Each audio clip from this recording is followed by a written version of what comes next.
Welcome to Xul Podcast, Shooting the Reality. I'm James Caro, and today we're going to be diving deep into a topic that's pretty fascinating. Yeah, pretty fascinating. It's complex. Space mining and the new space race. Yeah. We've got a ton of research articles. We even have a keynote speech Oh, to wow. sift through, and I am really excited to have our expert, Emily Lora, here to help us break it all down. It's great to be here, James. I love a good intellectual challenge. And this one is definitely a doozy. It really is. Yeah. There's so much to unpack. Yeah. You know, the technology, the economics, the ethical, legal questions. Look like space debris just swirling all around. That's why you're the perfect person for this. You really have a knack, I think, for connecting those dots Oh, and seeing that bigger picture. Appreciate it. So let's just fire up those mental rockets and get right to it. Our mission today is to answer some big questions, like what is driving this new space race? What are the potential rewards and risks of mining celestial bodies? And most importantly, what does this mean for us? What does this mean for us here on Earth? That's the big question, right? And I think a great place to start is with the who of this new space race. It's not just the usual players anymore. Yeah, you know, one of our articles pointed out Yeah. that it's not just the U.S., China, and Russia. We're seeing countries like Japan, India, France, even the UAE. They're all kind of throwing their hats into the cosmic ring. Exactly. And they're not just doing it for like bragging rights. They're not just trying to plant their flag on the moon this time.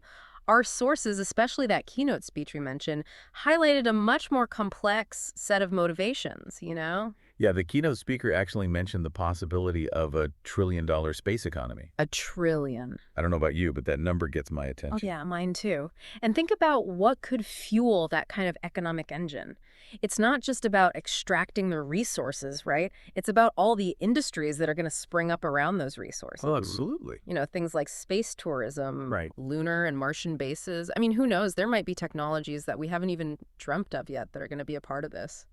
So it's not just about, you know, grabbing a chunk of an asteroid and bringing it back to Earth. It's about building a sustainable presence in space, Yeah.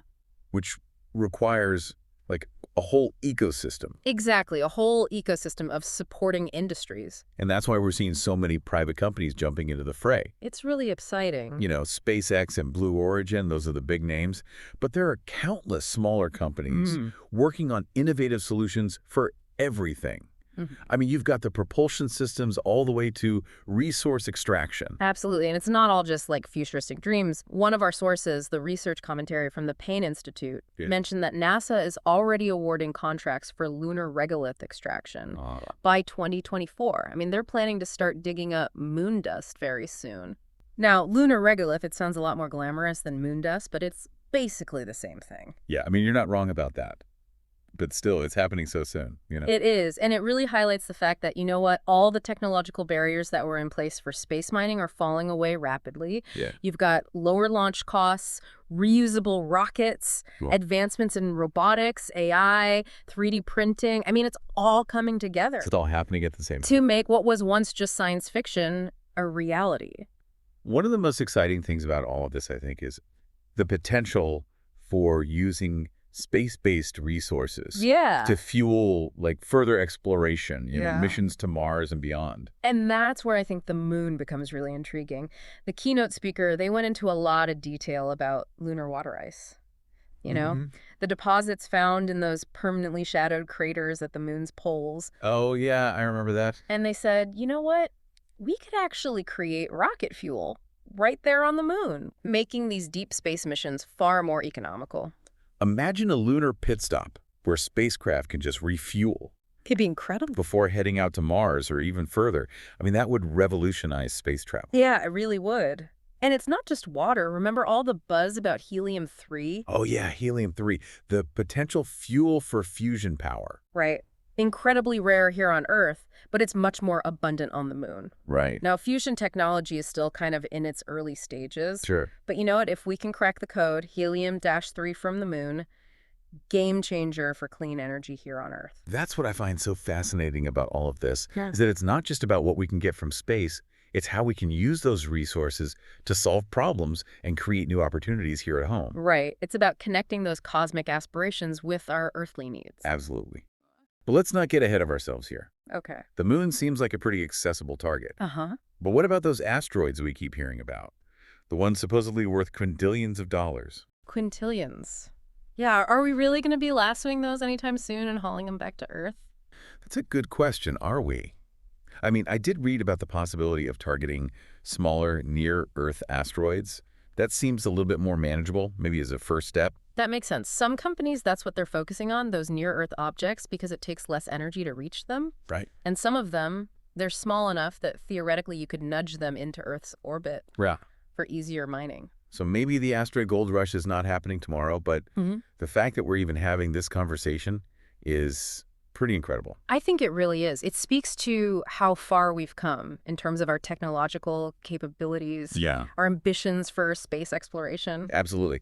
But before we get too swept up in all the excitement, Right. we really need to address, the elephant in the room, or maybe, I don't know, the alien in the room. Okay, I like that. All the legal and ethical implications Yeah. of all this. There's just a whole universe of questions swirling around out there. Yeah. Our sources, especially the articles that focused on the legal analysis, they really dug into this. As they should. I mean, the Outer Space Treaty of 1967, that's kind of the foundation of space law. Right. It prohibits nations from claiming ownership of these celestial bodies, but you know what?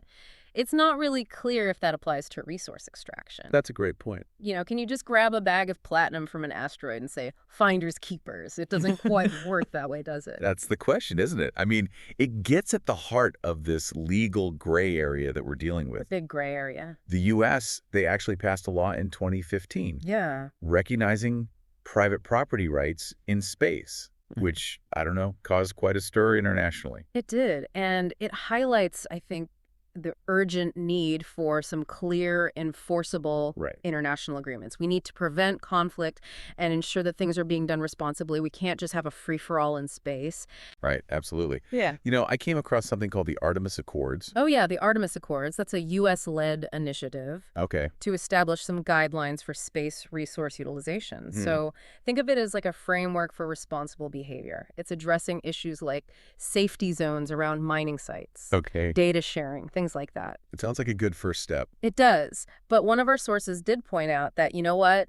Not everybody's on board with this. Oh, really? Some of the major players, Russia, China, India, they haven't signed on. Oh, wow. So the geopolitics, they're just as complex, just as much a part of this new space race as the technology itself. Absolutely. And how we navigate all of these ethical challenges, it's going to shape the future of space exploration for generations to come. I mean, this is a lot to take in. It is. We've got companies getting ready to mine the moon, mine asteroids, this whole web of legal questions that could just snare any mission. Yeah. And the potential for just incredible advancements, but also some serious conflict. It's a lot to unpack. And before we move on, there's one more thing I think we need to consider: the environmental impact. Right. One of our sources mentioned this rather alarming incident involving tardigrades. Those microscopic creatures that can survive practically anything. Yeah. Apparently, some were accidentally smuggled to the moon. Oh, no. And it raised some serious concerns about contaminating these scientifically important sites. Right. Disrupting any potential extraterrestrial ecosystems. The smuggled tardigrades, that's like a stark reminder that what we do in space, it can have unintended consequences. Absolutely. Especially when it comes to planetary protection, the search for life. Yeah. We can't just assume because a place looks barren that it's devoid of life. And it's not just the tardigrades. Our sources raise concerns about other potential environmental impacts. Yeah. Like the dust plumes from all the landings and mining activities, hazardous materials, even light pollution from all this space infrastructure. Yeah, we can't repeat the mistakes that we've made here on Earth. We need sustainable practices. Absolutely. With a focus on minimizing the damage. And even like the legal and ethical tightrope walk, right, that comes with venturing into this uncharted territory. But I think for a second, let's just bring things back down to Earth. Back down to Earth and back down to dollars and cents. Exactly. Because, while the idea of $1 trillion space economy is exciting, there are some hard-nosed financial realities that we can't ignore. Right. And one of our sources, an article that really dug into the economics of space mining, they did not sugarcoat the challenges. You've got those high initial investment costs. Huge. The fact that demand for all these space-based resources is still uncertain. Yeah. The potential for market crashes. Right. If we suddenly flood Earth with, let's say, asteroid-mined platinum, it's not all just cosmic sunshine and moonbeams. No, not at all. You said it. There's a real danger of getting caught up in all the hype without really thinking about the economic fundamentals, sustainable business models, robust supply chains. Those aren't just buzzwords, they're essential. They really are. If space mining is going to be viable long term. And it's not like we haven't seen this space-fueled enthusiasm, kind of fizzle out before. Yeah. That same article mentioned a couple of early space mining startups, Planetary Resources, and Deep Space Industries. I remember those. They had ambitious visions, some impressive tech, but they really struggled to stay afloat. Yeah, they're kind of cautionary tales, I think. Yeah. They were pioneers, but they came up against that harsh reality that the market wasn't quite ready for what they were offering. Timing is everything, even in space. So where does that leave us? Is space mining just a pipe dream? A pipe dream. A venture for billionaires with, money to burn, but not a lot of hope for a real return on their investment? Well, I don't think I'd call it a pipe dream just yet. But our sources, they really encouraged a measured approach, Okay. We need to, temper the hype with, a clear-eyed assessment of the risks, the challenges. And I think maybe most importantly, we need to recognize that path to profitability, it's probably going to be longer and more winding than maybe some of the more optimistic projections suggest. So maybe we need to adjust our expectations a little bit. Space mining probably isn't going to make us all trillionaires overnight. Probably not. But it does have the potential to create those new industries, new technologies, new jobs here on Earth. Right. And those are things worth getting excited about. Yeah, absolutely. Even if it's not an instant, bonanza. And who knows? Maybe in the not too distant future, that Helium-3 powered spaceship to Mars. Oh, wouldn't that be something? It won't seem so far-fetched. A future I can get behind. Yeah. But let's not get ahead of ourselves. We've talked about the what and the how of space mining, but what about the why? The why? Why should we as a species venture into this new frontier? What's the bigger picture here? I think that's a really profound question. It is. And one that our sources, especially the keynote speaker, they touched on quite eloquently. This push into space, this desire to mine the moon, the asteroids. It's about more than just the resources. It's about something I think really deeply ingrained in us, as humans. It's that yearning to explore, to expand our horizons, to push the boundaries of what's possible. It's like we're hardwired for it. I think you're right. It's like it's in our DNA. From the earliest humans migrating out of Africa to explorers setting sail across the ocean, we've always been driven to see what lies beyond. Always looking beyond. It's beyond that horizon. Now that horizon, it encompasses the entire solar system and maybe even beyond. That's incredible. Space mining, it's not just about extracting those resources. It's about expanding our consciousness. Redefining how we relate to the universe.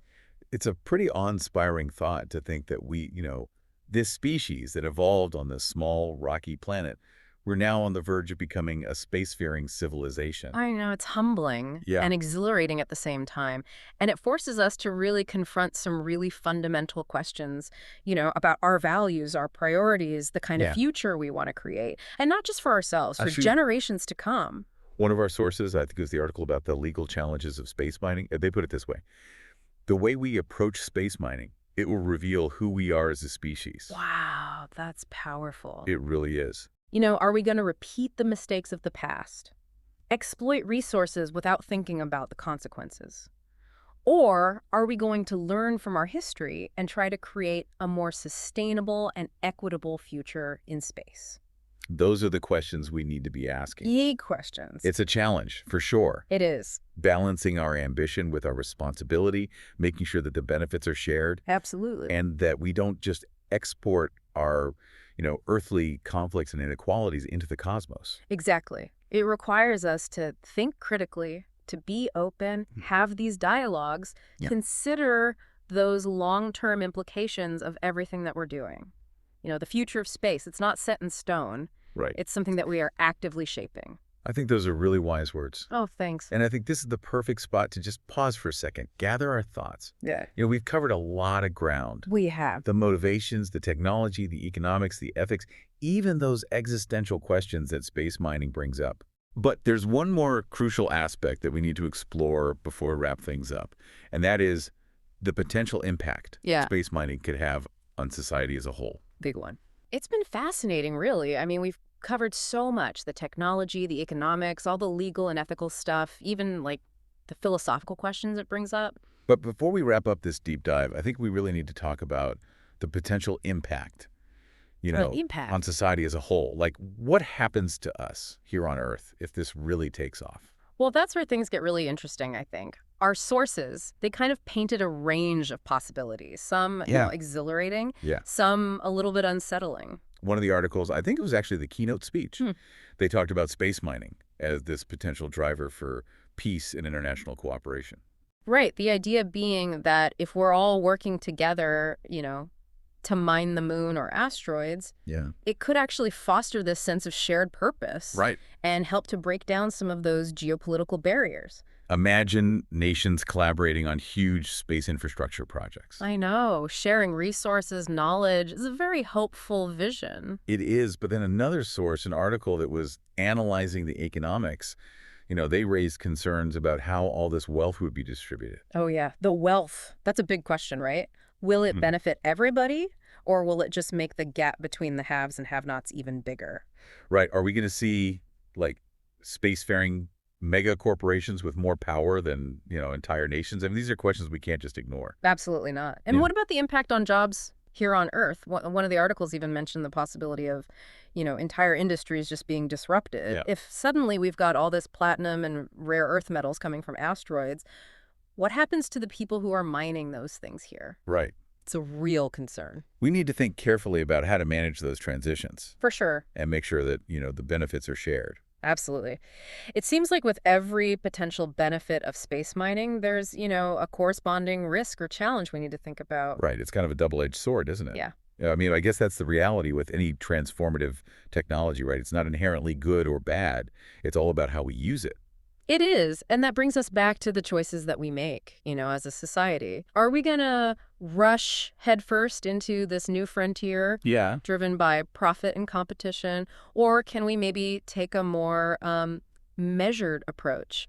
Prioritize, sustainability, ethical considerations, the well-being of everyone. Those are the conversations we need to be having now, really. Yeah, right now. At this, dawn of a new era. The future of space, and really I think the future of humanity depends on those decisions we're making right now. Well said. I think, what, on that note, we've reached the end of our deep dive. It has been quite a journey. It really has. I want to thank you for your incredible analysis and all those thought-provoking questions. It's been my pleasure, truly. This is a topic that I'm so passionate about. Yeah. And I really hope that our listeners have found it as fascinating as we have. I'm sure they have. And if you, dear listeners, want to keep exploring these ideas with us and, shooting the reality. Be sure to subscribe to Xul Podcast. Shooting the reality. And don't forget to leave us your comments. We love hearing from you. We love engaging in these discussions. Keep looking up and keep questioning everything. Yeah, that's it. Keep looking up, everyone.